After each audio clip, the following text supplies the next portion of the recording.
It's intermission time. It's great to get out to the movies.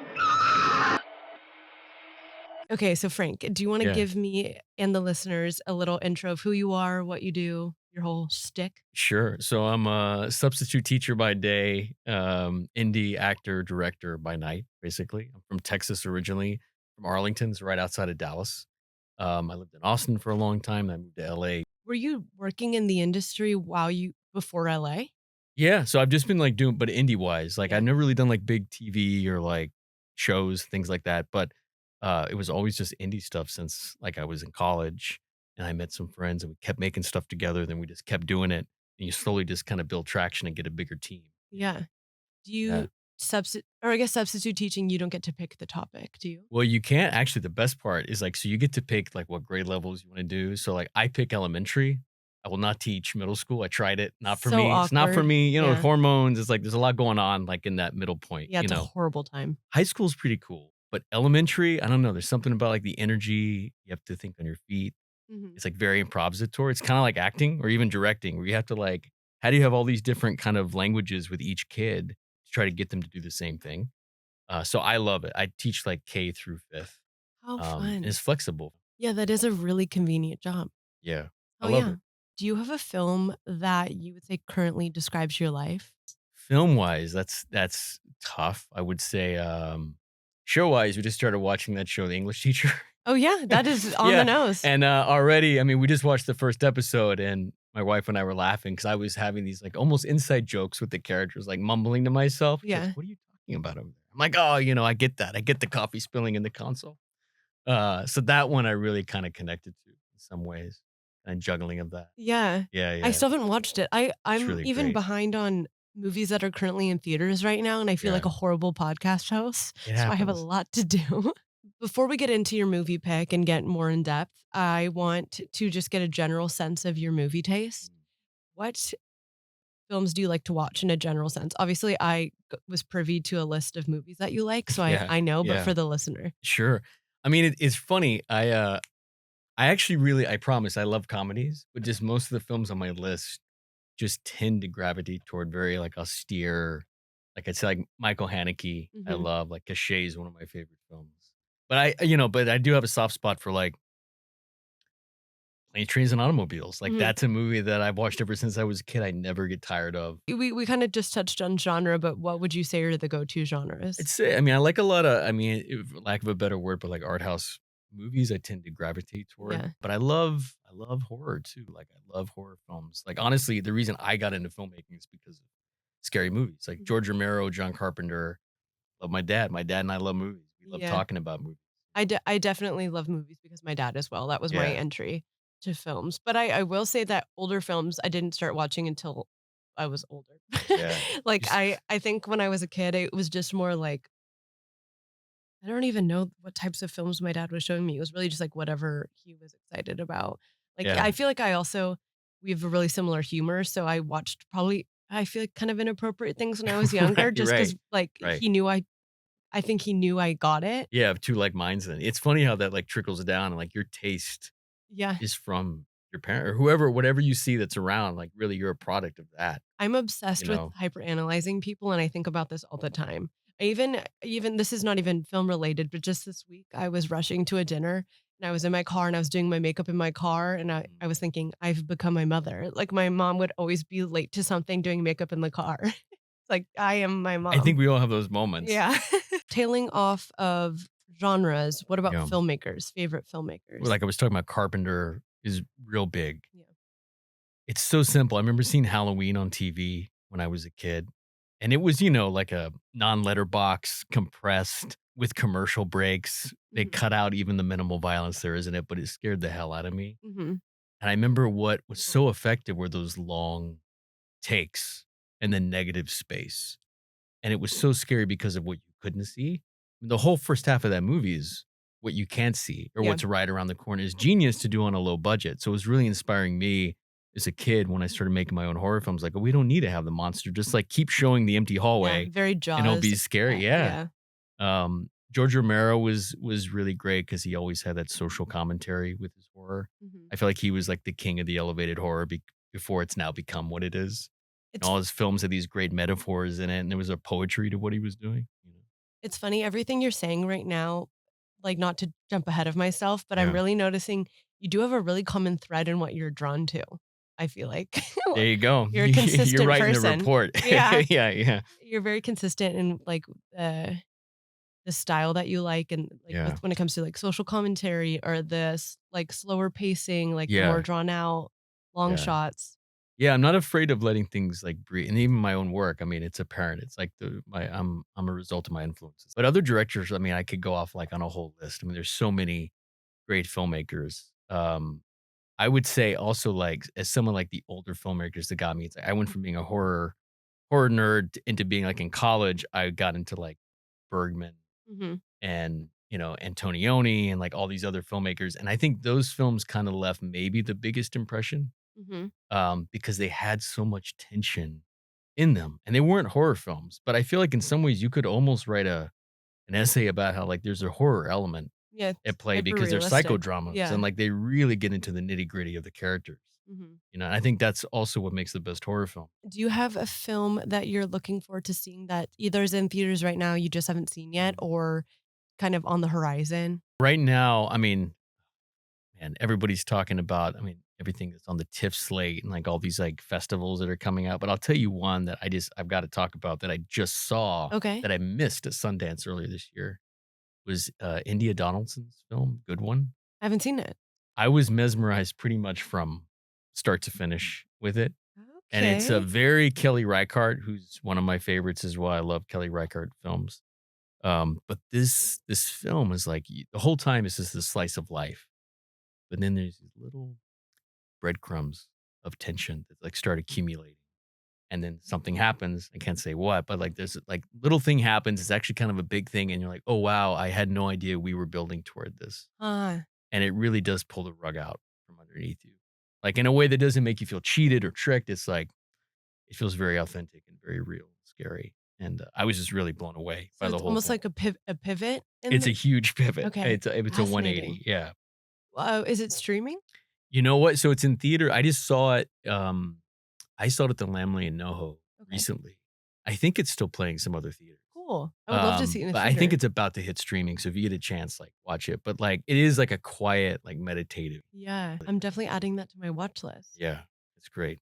I had written here like some films that I'm excited to see, just like Yeah. ones that were at the Venice Film Oh, Festival. yeah.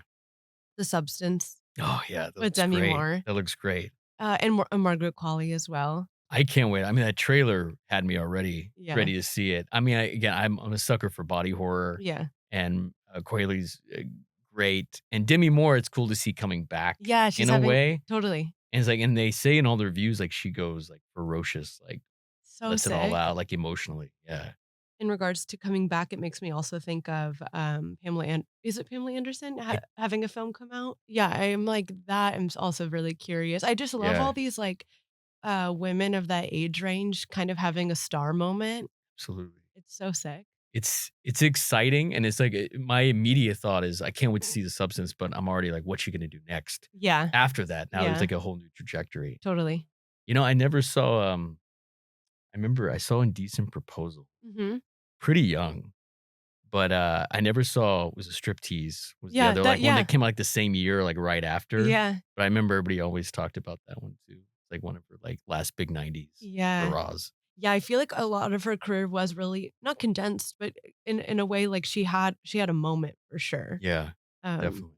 I also another film that was, at the festival that everyone's talking about is Baby Girl with Nicole Kidman, Yeah, and I right now am loving Harris Dickinson, that actor I think is really incredible. he's So fantastic. I can't wait to see that one. I think he's, like, one of the best younger, like, actors, like, He's coming really up, like, and good he's got so much everything he does is, like, magnetic and to diverse. watch. Yeah.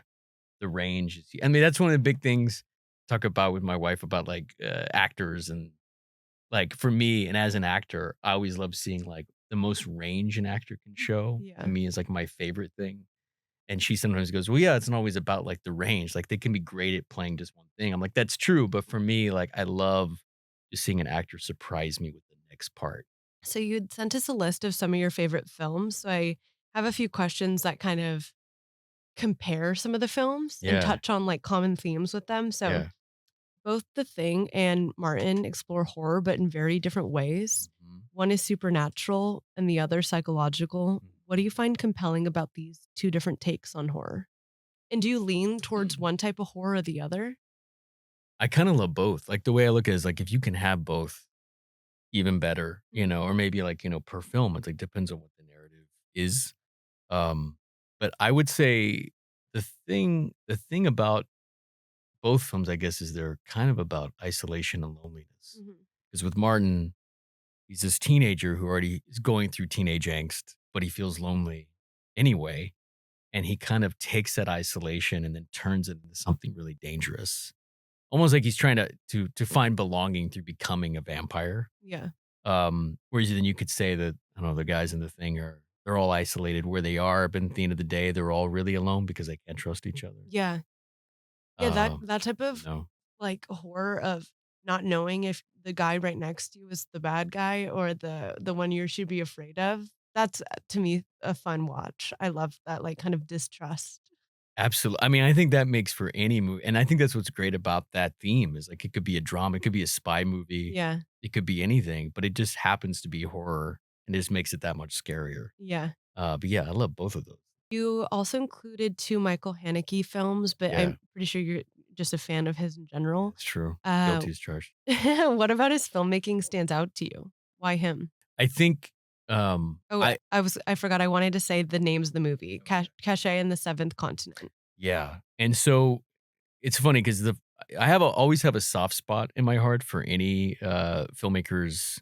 The first film I see of that filmmaker, Yeah, and I'll always say, "Oh, that's my favorite of theirs." Maybe it's not, but somehow it's it just memories. yeah. I mean, it's that feeling. And a good friend of mine, this great filmmaker Yin Tan, when I was probably in my early to mid 20s, he recommended. He's like, "You need to see these 2 new movies, Frank, that just came out on." I think it was DVD, but he was like, "You need to see Keen Mhm. by Lodge Kerrigan and this movie Cachet by Michael Haneke." And I was like, "I have no idea what these 2 films are." He's like, "You're gonna love them." So I watched both of those in one night, and Cachet just blew my mind because, again, going back to the Halloween thing, but the negative space, Mhm. the stillness, and the kind of assurance of the frame, and really letting the actors play out within the frame. Like, nothing ever felt excessive. There was no coverage of a scene. There was no standard medium shot, wide shot. It was just like, this is the shot of the scene. It could be a close up, could be a moving wide, but that's what makes the movie. And I think seeing that right out of film school was a big deal. It's like, oh wow, you can be so deliberate and so economical. Mm.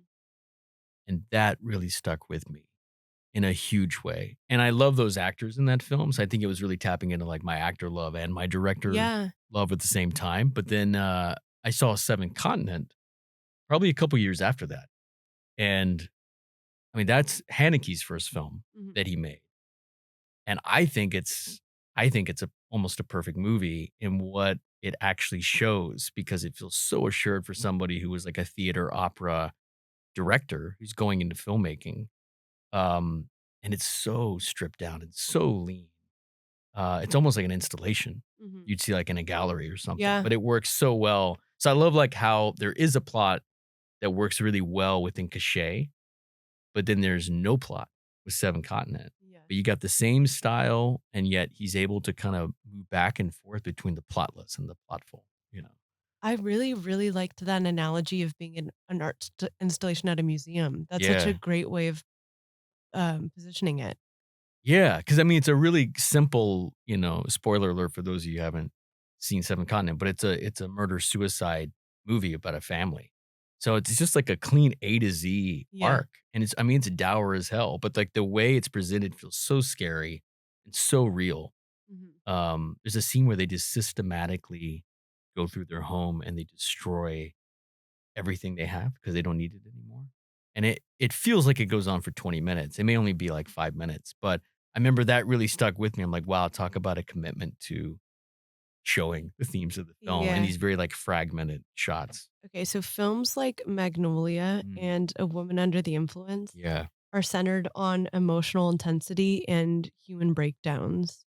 Do you true. find that these kinds of stories offer something cathartic for the viewer? Like, let's say the viewer resonates with something in their own personal life, or are they more about understanding vulnerability just as um a viewer, like as the person watching. So it's like either on the inside perspective or the outside perspective.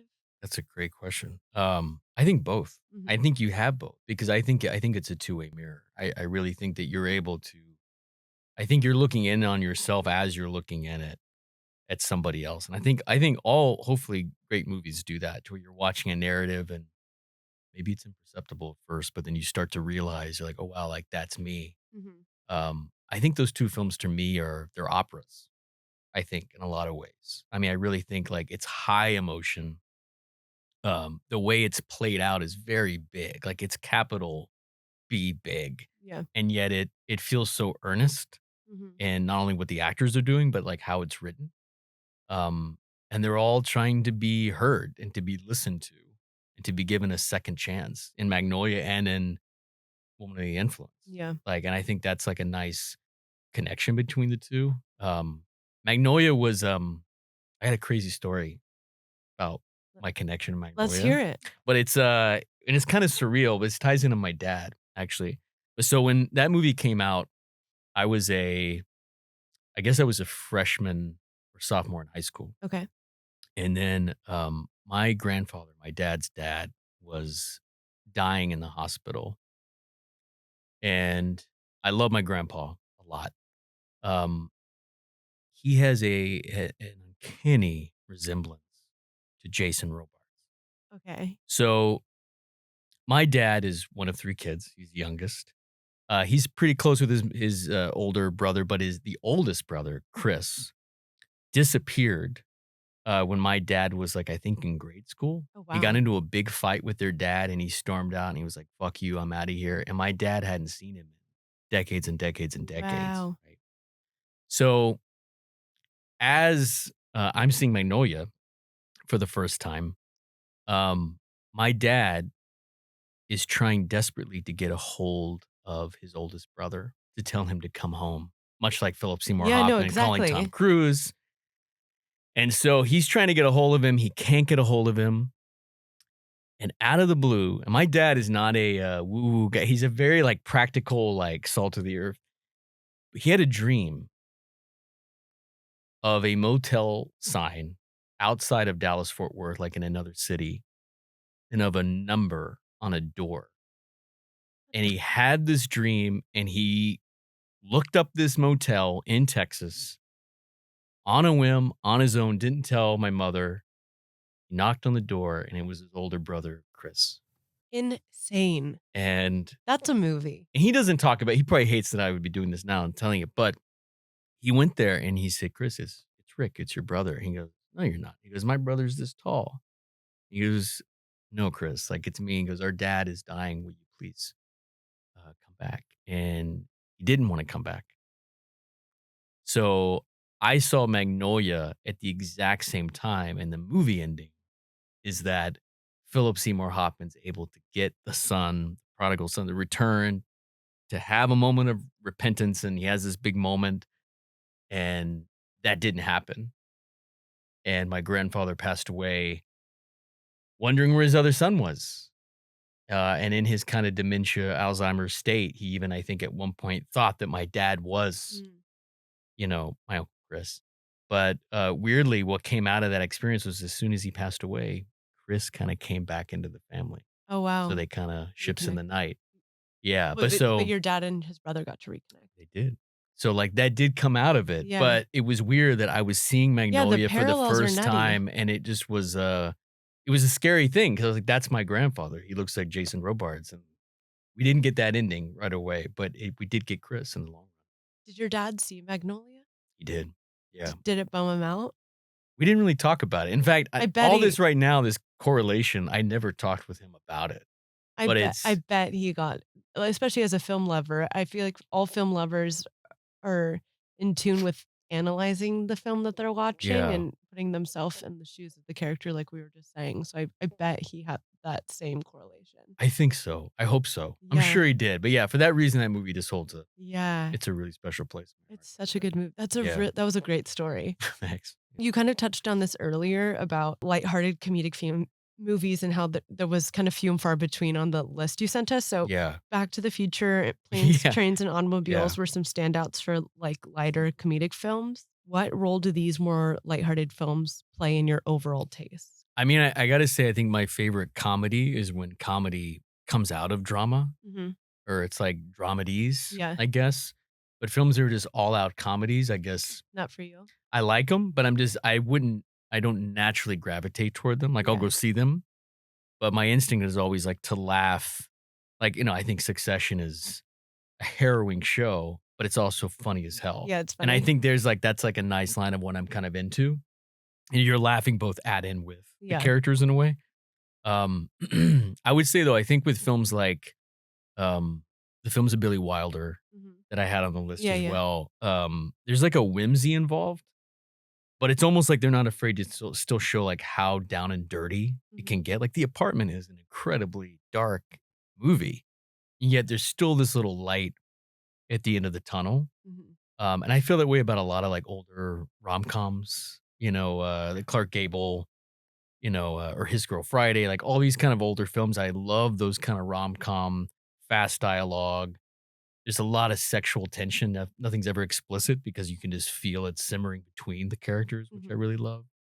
But I think all those 80s movies, like I think for a lot of us, I think were just really influential in a lot of ways. I will say Back to the Future. I was a part of the Back to the Future fan club. Yeah, yeah. I got the newsletter Oh, really? and I wrote Michael J. Fox. Oh, And I got a postcard back with him, like, wearing, like, sneaker Nikes and, yeah, yeah. like, a black T-shirt with, like, a sports jacket over it. And he's That's like, "Many cool. thanks," this little printed signature he wrote. But Michael J. Fox is the reason that I wanted to become an actor. Oh, I love So this. that's kinda why Back to the Future holds such a special place in my heart. There's another actor who's now gone down a totally different road who made me wanna become a professional actor, to take it Uh-huh. more seriously, Kevin Yeah, Spacey. I But knew you were gonna say yeah, that. yeah, he was the guy. I saw him in LA Confidential, and I was like, "That performance, Insane. it really got me." So those were the 2 that kind of Yeah. big influence.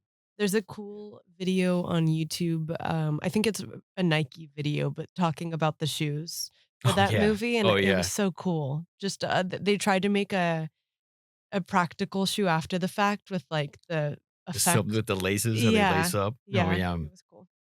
I remember wanting Nikes, my parents wouldn't buy them because 'cause they're like, "No, they're more expensive than these other shoes." Like, "Yeah, but Marty McFly had," I kept trying to get Nikes every Christmas. That's so sweet. Yeah. Films like Wendy and Lucy and Taste of Cherry use setting as more than just the backdrop. The environment seems to reflect the emotional state of the characters. Wendy and Lucy being in like rural America landscapes and Taste of Cherry more desert. How important do you think setting is to shaping these stories and the full narrative? That's a great point. I think they go hand in hand. Hmm. I think Taste of Cherry wouldn't be what it was if it was full of people, because his whole journey, right, is like trying to find someone to bury him, Hmm. and there's not a whole lot of people around. Whereas Wendy and Lucy is like there's lots of people around, and yet she's the stranger. We kind of go back to that theme of isolation. I Hmm. guess I like a lot of lonely people. Yeah. Uh, but Isolation, I think, yeah, lends to an interesting story, though. yeah, I think so too. I think with Wendy and Lucy, there is like a sense. There's like I think what's interesting about that is that she goes into a place that should be like on paper it's Andy Griffith town. Like she should be able to get help. Yeah. And she does get a little bit, but not really. And so it's about her like fending for herself and to show. I mean, it's about money. The whole movie is it's about money. Um, and I feel like that's something that everybody can connect to. We've all been in a jam. Hmm.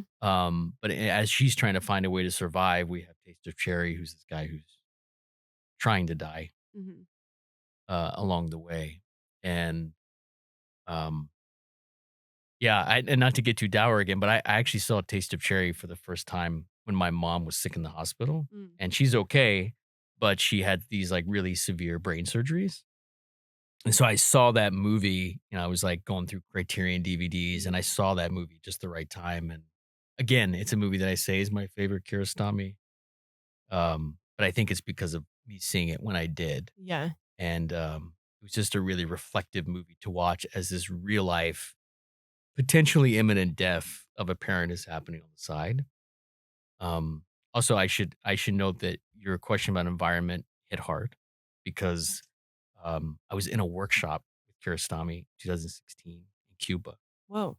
and you had to apply to get into this workshop. And basically, you have 10 days to make a film. Uh-huh. So they select 50 filmmakers, and everybody has to help each other make a film in 10 Whoa. days. And he does like lectures, and you have to actually pitch him an idea to then make a film. So this whole story about Taste of Cherry meaning something to me was really important. I got to tell him that. And part of the whole program was he gives you a prompt.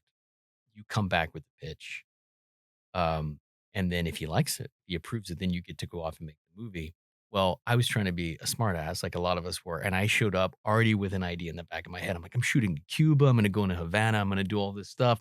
I got 3 ideas in my back pocket. And, I was ready to go. First thing he said when we walked in is he goes, any of you who came in here and said, you have an idea ready to go, he goes, throw it out. I don't want to hear it. Don't even think about telling me that. He said, you have to listen to the environment when you tell a story. He goes, don't dictate to the environment. Let the environment Huh. dictate your narrative. And so I took that away from that experience, and that's always stuck with me. To like just being organic as a filmmaker and in the moment and be like, really look around and see how that environment affects the characters in the story. Yeah. You can't just insert a story into a space. So I think like you talking about Wendy Funny. and Lucy and like those stories are so a part of their environment. I don't think they're stories that can necessarily just be pulled out and put in space or put somewhere else.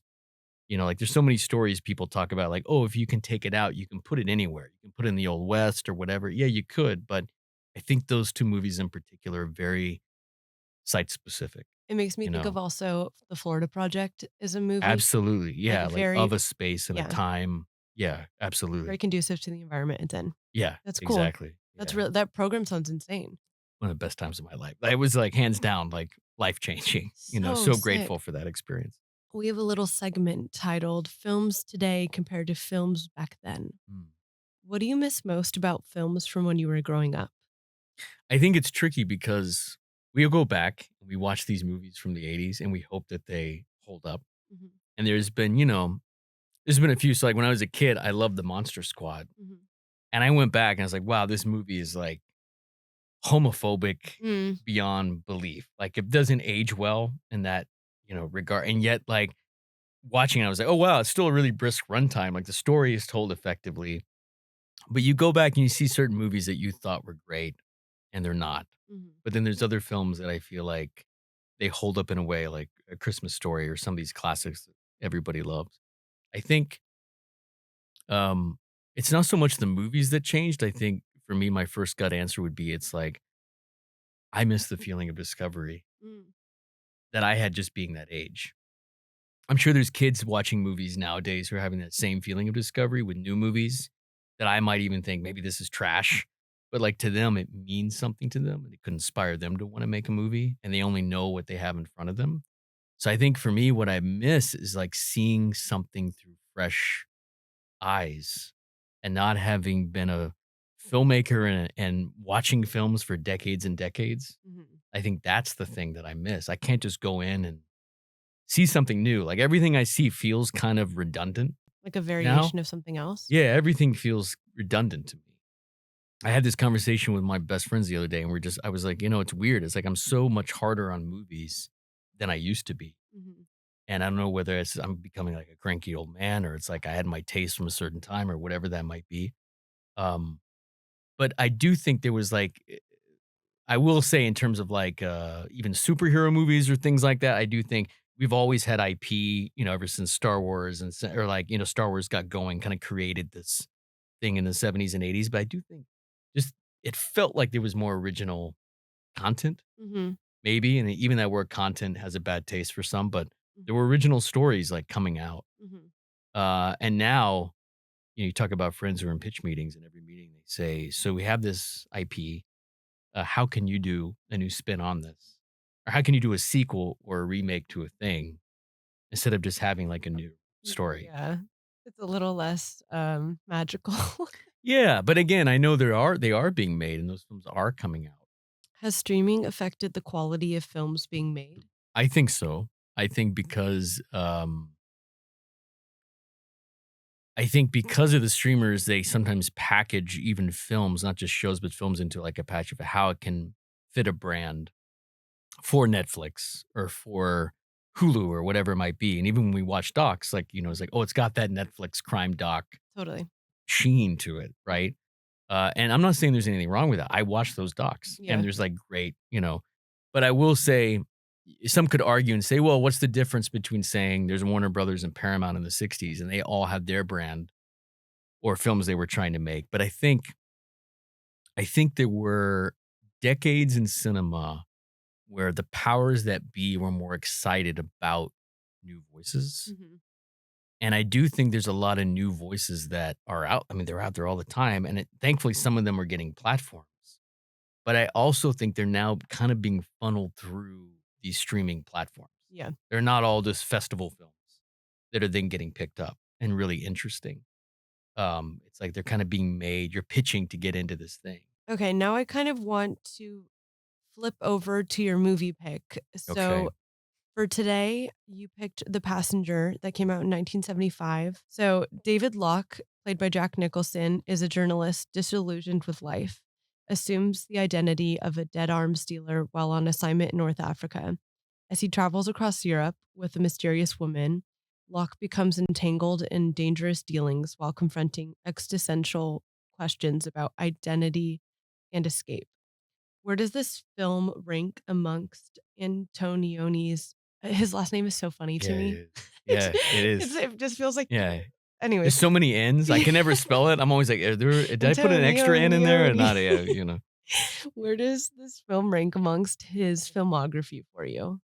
I think I've seen Antonio's other films, and they're all so daring formally Mhm, in what they do.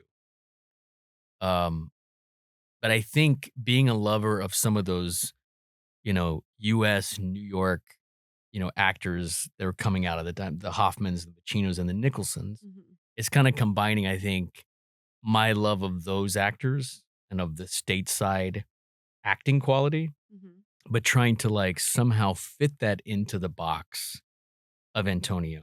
Because Exactly. when you first think about it, you think I Nicholson, literally wrote that and down. you're like, Nicholson's crazy, right? He's known for, especially as he got older, but I guess he's known for being wild.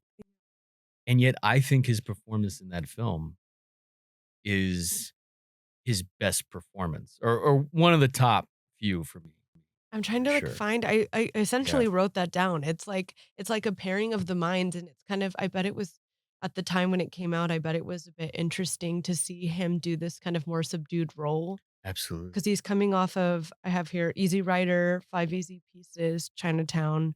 And so it's just like this was such a different type of style for him. Absolutely. I mean, it really that performance, I mean, and there are moments I still laugh. Like I know there's like a few moments where he gets a little Jack, like capital Yeah. J. Like there's this like funny moment where he takes off his fake mustache and like puts it on a mannequin, like Mhm. under the nose, and he kind of like smiles and makes a little laugh. I'm like, man, it feels like Jack Nicholson just having fun at the end of a take. But I think for the rest of the movie, there's like a melancholy at play. This melancholia that he has that is just it's very haunting. And I think there's nothing better than an actor who can give so much and can be so big. And hopefully Antonioni directing that actor to say, restrain it, Yeah, reel it in. put a lock on it. I know it's in there. Keep it locked. Because those actors that have that energy in them, you're going to feel that. It's like a boiling pot of water, Mhm. right? And so it's like you're going to feel that. The lid's on, but you're still going to feel that pressure cooker underneath. And I think the beautiful thing about Antonioni is he's a master with the camera. But I feel like his camera is often used as a voice in the film, almost his voice. But I would say that the camera in this film is honestly, it's the inner voice of Nicholson's character. Mhm. So for all of his restraint on the surface, you have this camera that's kind of moving around and showing his dreamlike state, his subconscious. And then of course there's like this famous shot at the end of the Yeah. film, which is I've watched a billion times. It was so inspiring, especially in film school. Yeah. And I feel like that's the ultimate subconscious connection to the actor, to that character, then moving out a window as if it's a soul. His framing is essential to this film. Is there a specific frame from the movie that stuck with you? When I think of this film, it's hard to think of a frame because um I always think of the camera moving, so it's like a constantly moving Yeah. frame. I think I guess because it's just very scenic. I feel like scenic is a totally, better word than the absolutely. frame. There's this moment that he does that, and again, this is just because he's a master filmmaker, but there's this moment where we see flashbacks of the conversations Nicholson had with the dead man, with the Mhm, neighbor in the neighboring room, while he's deciding what to do with the body of that mhm. man. And I remember being blown away that it's all done in camera to where you see him sitting there with the body and then it slowly moves to the window. And then now you see Nicholson in a perfect, beautiful frame on a balcony talking to that guy. Mhm. Then it moves up to the wall, phone's ringing, comes back down around the room, and it keeps moving around. So it's literally time traveling with a moving camera, but without doing a flashback cut, which would be so easy. Mhm. It's like, let's do it in camera. So there's this kind of stream of consciousness vibe Yeah. to the whole thing. But I remember there being somehow beautiful frames in between these moving transitions. The film was made during a politically tumultuous time. Vietnam War had just ended, and there was just disillusionment with authority. Do you see any commentary on politics, society, and the way the film explores different locations? Also, the Cold War going on. Absolutely. Yeah, the great question. I think all of his films, I'm really deep in Antonioni nerdom right now, but I really think all of his films are about ennui, Mhm. and they're always about like these people of privilege who don't have to fight the war. They're Mm. the people, if anything, they're the people behind the desks making the decisions, but they're not actually on the battlefield. I think it's very telling that Nicholson in that film is a reporter and he's reporting about war, but he's not in it. Yeah. He's not dealing with the danger himself. He's not really in the thick of it. And I think it's interesting that once he fakes his death, he takes on the persona of this guy who was embedded in that world. Mhm. Um, Almost like he is like he's acting, he's playing, he's putting on a role. Mhm. But you could argue that he died the moment he decided to switch who he was. I Yeah. think I think once he did that, you could say he's already a ghost the rest of the film, Yeah. you know, and you're just kind of looking back at who he was. I think it also, I think in terms of the violence at play, violence follows him. There's kind of an inevitability with Mhm. that. And I think it shows somebody of privilege who's trying to go into a space saying, what is it like just to have that? But thinking maybe they can still coast Yeah. out of it. And I think at the end, there's a moment where he realizes that that's not going to be his end, that they're going to come for him. There are consequences for your actions. Yeah. You have to be a willing participant. The original title of that film was Profession Reporter, Hmm. and then it became The Passenger. I think it's really interesting that it's saying, yes, it's your job. You're reporting on something, but you're not actually living the thing. But I do think it's interesting how then it became what basically happens in the second act of the film, Yeah. which is he's writing the life of this other guy, but he's still not living his own life. Like, who is he really? So, in that same vein, what does this movie say about human desire for reinvention and the desire to escape your own life? Hmm. I think it says it's definitely dangerous. I think Yeah. it's like, you know, at your own peril, at your own risk. Yeah. Um, I think it's definitely saying it's not advising you to necessarily to do that thing. But I think at the same time, maybe it's saying that um, we're all curious. It's okay to be curious. Mhm. But here's like a morality tale of when you get in a little too deep, Yeah. thinking you You can take it too swim far. and you can't, Mhm. you know? And I love that because we all have that in us, I think, to like, how much can I wade into this? The film and this director, I think he's known for this, correct me if I'm wrong, leaves the film with, much unresolved. Are you someone who's okay with ambiguous endings, or does that frustrate you? It depends on the narrative, I think. Um, I think films that are really plot heavy movies, I think it can be dangerous if somebody just tries to have it be this elliptical, open-ended thing. Because I'm like, oh, that's not consistent with the rest of the film. But I think in the case of this film and with the style of the film, it feels so dreamlike already that it seems to have if he were to have anything more concrete, I almost feel like that would be inconsistent Yeah. with the story and the style of it. Um, I do think it's kind of bold that this is like of all his films, I think this is one of his most genre, like really just dipping into like espionage, like, like disguises, all this stuff. And you think it's building up to maybe even a confrontation, Yeah. but it doesn't. It like ends with this like realization and a whimper. And then he just lies down and he kind of takes it. So I Yeah. mean, I really think it's a bold move to set up all this potential excitement and then just kind of like snuffs out the dynamite.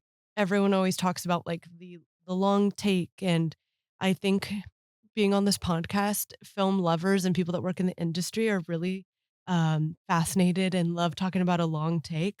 What's the draw? What's the big draw of long takes? Is it the skill of it? Yeah, I think it's a dare, Yeah. right? It's a dare because everybody's got to be on their A game. I mean, it's Yeah. kind of like it's a piece of theater where, the light, the actor, it's just like theater where like, if you mess up, there's no, in theater, there's no cut. Like you Yeah. have to keep going. The difference is you now have a giant contraption. You have this camera that also has to hit its mark at the Mhm. same time. So I feel like it's almost this exciting dare for the whole team to be like, can we pull this off? Yeah. It gives a sense of real time, which can be helpful for the story. But I just think it's exciting. Yeah. It's fun. I Big did, payoff. yeah, hopefully. And I think it is like kind of a popular thing. And it's like, there's all these like, what are they like stitched together long takes Yeah. that happen, People like love a the long hidden, and take. people love it. I remember I did my second feature I directed, we had a long take and it was like this long, I think it was, I could be wrong, but I think it's about 7 minutes. I Okay. think seven and a Wow. half minutes.